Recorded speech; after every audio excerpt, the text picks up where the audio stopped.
Boa noite a todos. É um prazer estarmos aqui, não só reunidos, mas também aprendendo um pouco mais sobre o Evangelho, conversando, né? Estava ouvindo a música e a gente vê, né, a melodia como ela toca o nosso coração, né? E para que a melodia se faça, tem muitos instrumentos que unidos, né, fazem com que ela transmita para nós vários sentimentos. Pode ser qualquer um, né? Então toda a música, se a gente vai ver, nunca tem um instrumento só. São vários que tem o mesmo diapasão, que fala, né? Que tem o mesmo tom, que ajuda tal na harmonização da música. E hoje, pensando nisso, né? O tema da noite é o número 84 do Fonte Viva, que é na instrumentalidade. Então ele vai falar dos instrumentos, mas de que instrumento que Emmanuel está falando com as palavras de Paulo. Então, o ensinamento de Paulo é assim: como se conhecerá o que se toca com a flauta ou com a cítara? Paulo aos Coríntios 14, 17. Então, se a gente vai ver, então aqui ele está falando da flauta e da cítara, né? A flauta, todo mundo já conhece, né? Então, tem vários tipos de flauta. Tem a flauta doce, né? Que é aquela que é na frente. Tem a transversal, que já tem, ela é mais metálica, tem um som mais metálico, né? Tem a flauta de bambu, que os índios costumam utilizar. Tem a flauta da Pan, parece que é aquela que tem vários tubinhos, que é muito usado com os peruanos, bolivianos, eles costumam muito usar aquele tipo de flauta. Então, cada uma tem um som, cada uma tem uma harmonia quando é tocado. E o flautista, para ele ter essa habilidade de tocar esse instrumento, ele tem que ter se esforçado muito, né? Vamos pensar bem. Então ele teve que fazer muitas tentativas, acerto e erro o tempo todo, né?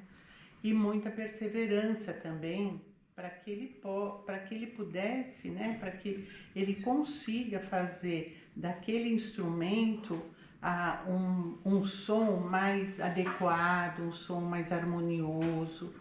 Então, todo flautista ou qualquer músico precisa muito de uma dedicação grande para tocar o instrumento.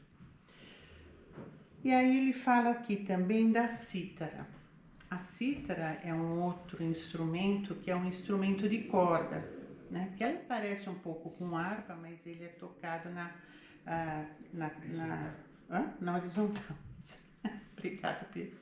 É trocado na horizontal, então ele tem um som muito característico. A gente já é mais difícil da gente identificar, porque ele é mais música erudita que é utilizado esse instrumento. E também tem que ter uma habilidade muito grande para tirar os acordes daquele instrumento. Tem que estudar muito mesmo para conseguir uma harmonização, né? Que a música flua também. Então a gente pode imaginar dentro de uma sinfônica como cada instrumento tem a sua necessidade para que a música se desenvolva. E para que a música dentro de uma sinfônica se desenvolva, precisa de quem? Do mestre, né? Daquele que vai dando o tom. Assim também é a mensagem da noite, porque o que ele está comparando aqui? Que nós somos também um instrumento dentro dos ensinamentos de Jesus. E quem é o nosso mestre? É Jesus, através do Evangelho, né? Então, como será que é o nosso instrumento perante as leis, perante os ensinamentos de Jesus?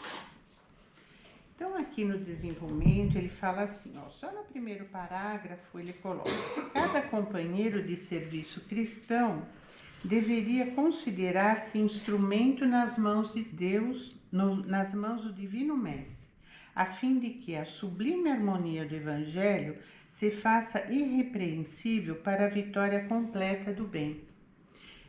Então, o que ele está comparando? Que cada um de nós temos uma certa responsabilidade de fazermos o melhor para que haja harmonia dentro da divulgação do Evangelho.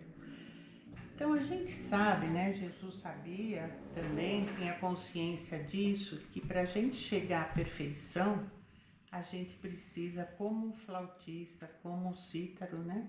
O citarista, fazer. A gente tem que se dedicar muito, sabe?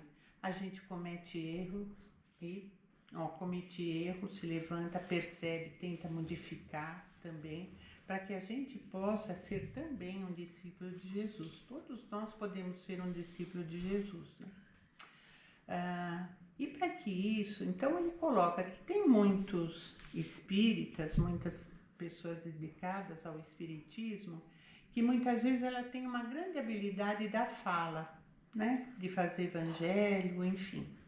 Mas também tem o seu lado, assim, muitas vezes tem a dificuldade no dia a dia de também, muitas vezes, de não conseguir perdoar, de ter alguma dificuldade no lar e ter essas,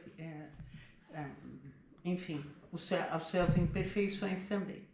Tem outros que falam muito, que se dedicam muito na caridade, mas também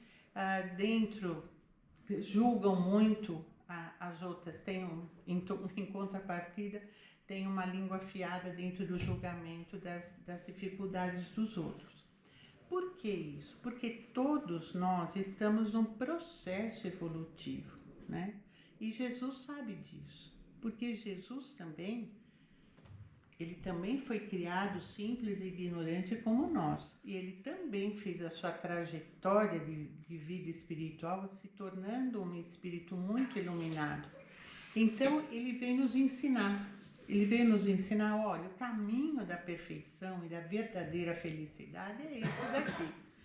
E ele sabe que tem as grandes dificuldades nesse processo todo. Por isso que ele veio nos ensinar, né? Como um mestre mesmo, né? Quando eu comecei a estudar essa mensagem, eu lembrei muito do capítulo do Evangelho, o Sede Perfeitos. Então, tem uma parte que é o homem de bem, e quando eu comecei a ler, eu falei assim, nossa, para se tornar um homem de bem realmente é difícil, porque é uma lista enorme. E assim, o verdadeiro homem de bem é aquele que pratica a lei de justiça, de amor e de caridade em sua maior pureza. Outro item, tem fé em Deus, em sua bondade, em sua justiça e em sua sabedoria. Tem fé no futuro, por isso coloca os bens espirituais acima dos bens materiais. Sabe que todas as vicissitudes da vida, todas as dores, todas as decepções são provas e expiações. Que até a gente estava comentando aqui com o Júnior, que a cada dia, né, nós sempre somos provados, a gente sempre tem uma dificuldade a ser vencida. E aí tem uma relação muito grande que Kardec vai colocando para um homem, para ele dizer que ele é um homem de bem. Para quê? Para dizer não, para nos ensinar, olha quantos atributos que a gente ainda precisa desenvolver e que ainda tem coisas que nós já conseguimos. Isso é importante da gente verificar também. Olha, eu já consegui ter uma piedade de alguém, eu já consigo fazer uma caridade, já consigo me sensibilizar, eu já consigo ajudar um doente, por exemplo, né? Estou dando exemplos. Eu já consigo me desenvolver, tentar fazer o melhor, ter uma palavra amiga, ter um ouvido que sem julgamento. Então tem coisas que a gente tem que ver que a gente já conseguiu, né? Agora, a gente também tem que ter uma autoanálise daquilo que ainda a gente tem dificuldade. E quando a gente aparece essas dificuldades dentro do nosso desenvolvimento, né, dentro do nosso dia a dia, a gente tem que se apegar mesmo. Ler o Evangelho, fazer prece, pedir ajuda, procurar ver como que a gente pode se superar. Por quê? O único beneficiado desse desenvolvimento somos nós mesmos, né? Somos nós mesmos que a gente vai ter uma maior condição de a gente ser verdadeiramente feliz quando a gente tiver mais iluminado, né? Quando a gente tiver também mais consciente da nossa verdadeira missão. Então, é um trabalho que a gente tem que fazer para nós e por nós mesmos, dentro do nosso espírito, né? Para quê? Para que a gente consiga ser um discípulo de Jesus dentro de um instrumento bem afinado, né? Dentro de um instrumento muito potente, dentro para que a gente faça essa sinfonia do Evangelho, abarcar muitos lugares, abarcar muitas pessoas, porque muitas vezes a gente pode estar falando, pode estar executando, mas se não vem lá do coração, não vai chegar com tanto carinho às pessoas que mais necessitam, né? Então, uma outra parte desse mesmo capítulo do Sede Perfeitos, que eu achei bem interessante, que parece que casa até com a mensagem do Fonte Viva, é a parte que fala do Evangelho dos Sede Perfeitos. Aquele que pode ser com razão qualificado de verdadeiro e sincero espírita está num grau superior de adiantamento moral do espírito, que domina mais completamente a matéria, que lhe dá uma percepção mais clara do futuro. Os princípios da doutrina fazem vibrar neles as fibras que permanecem mudas nos primeiros. Numa palavra, ele é tocado no coração. Também é a sua fé inabalável. Um é como o músico que se comove com certos acordes, ao passo que o outro não ouve senão sons. Então aqui ele está querendo dizer assim, que tem uns que quando tocam, já toca o coração. Tem outros que quando eles ainda não estão aí tão desenvolvidos, tão conscientes da sua missão, ele fica como um som, mas não é tocado no coração como uma música verdadeira, né? A gente fala, nossa, estou ouvindo esse som. Então são ainda espíritos que estão num caminho, mas ainda não conseguiram chegar numa consciência espírita dentro da doutrina espírita de uma forma verdadeira, de uma forma sincera, tá? Então ele coloca aqui: reconhece-se o verdadeiro espírita pela sua transformação moral e pelos esforços que faz para domar as suas más inclinações, enquanto que um se compraz em seu horizonte limitado, o outro, que compreende alguma coisa de melhor, se esforça para dele se libertar e sempre o consegue quando tem vontade firme. Aqui ele está dando maior estímulo para a gente, né? Para a gente continuar no nosso trabalho pessoal. Então, assim, tem uns que falam, isso aqui é muito difícil, olha, fazer alguma coisa pelo outro, ir lá no centro, sabe, eu vou hoje porque eu estou precisando, porque eu tive muito nervoso e tal. Tem outros que falam, não, eu vou porque lá eu vou receber, lá eu vou ouvir, lá eu vou me transformar. Olha a diferença que tem entre um espírito que está aberto a se desenvolver, a estar nessa missão mesmo de um desenvolvimento pessoal, do que um que fala assim, olha, estou passando por aqui, né? Estou vendo assim aquilo que eu posso fazer por mim, que não leva tão a sério o seu crescimento. Porque nós, queridos amigos, a gente veio aqui nessa encarnação para aprender, sabe? Nós, como teve o mestre, nós somos o estudante, né? A gente veio aqui para aprender, aprender a nos tornarmos melhores. Eu costumo colocar uma forma que eu falo assim, olha, eu quero sair dessa vida melhor do que eu entrei. Porque quando eu entrei, eu era uma pessoa. Quando eu sair, eu quero sair melhor. Então eu tenho que me esforçar muito para sair melhor dessa vida do que quando eu entrei. Então, assim, tudo aquilo que eu me predispus, a gente tem que fazer um esforço para a gente cumprir aquilo que a gente se comprometeu lá no plano espiritual antes da gente reencarnar, né? Então, eu espero que todo mundo, desejo sinceramente que todos nós, né, tenhamos essa força mesmo de vontade de sairmos quando a gente partir, né? Quando a gente chegar lá no plano espiritual, falar assim, olha, eu consegui vencer muitas coisas. Eu procurei me trabalhar, eu me esforcei, eu sei que foi difícil, mas aí a gente vai ter uma recompensa maior que o nosso crescimento espiritual, né?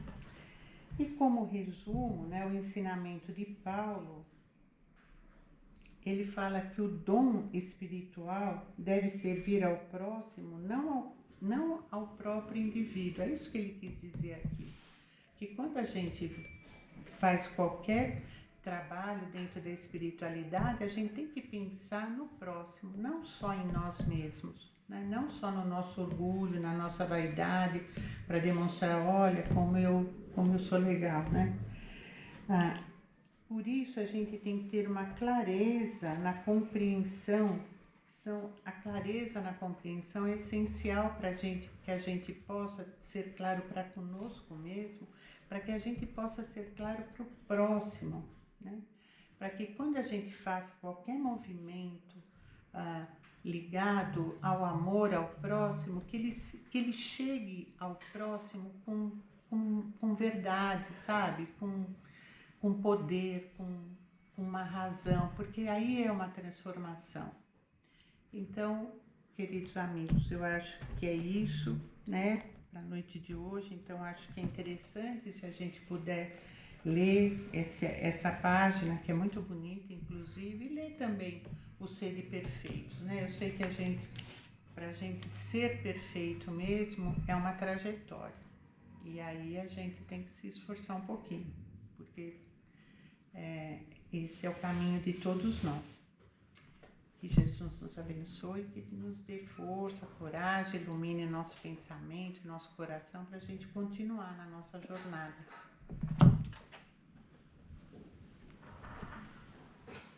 E assim, queridos companheiros,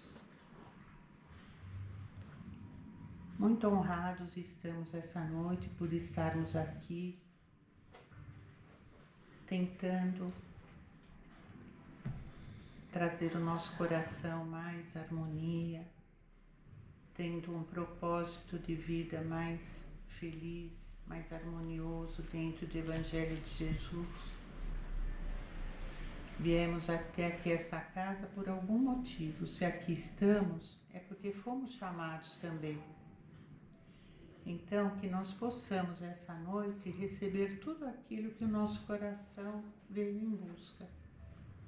Toda a paz, a tranquilidade, a esperança, a fé em dias melhores, a força, o amor, que possamos levar daqui todos esses sentimentos de tranquilidade e que esses mesmos sentimentos possamos também transmitir aos nossos familiares, na nossa casa, para que a harmonia se faça em nós e também no próximo que nos circunda, que estão junto dentro da nossa jornada. E assim agradecemos a Deus, a Jesus, aos amigos espirituais de luz que tanta sustentação nos dão.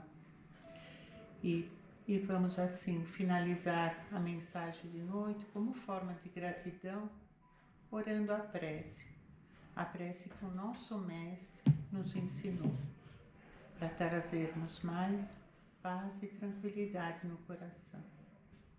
Pai nosso que estais nos céus, santificado seja o vosso nome. Venha a nós o vosso reino, seja feita a vossa vontade, assim na terra como no céu. O pão nosso de cada dia dai-nos hoje. Perdoa as nossas dívidas, assim como nós perdoamos aos nossos devedores. Não nos deixes cairmos em tentações. Livrai-nos de todo mal. Que assim seja.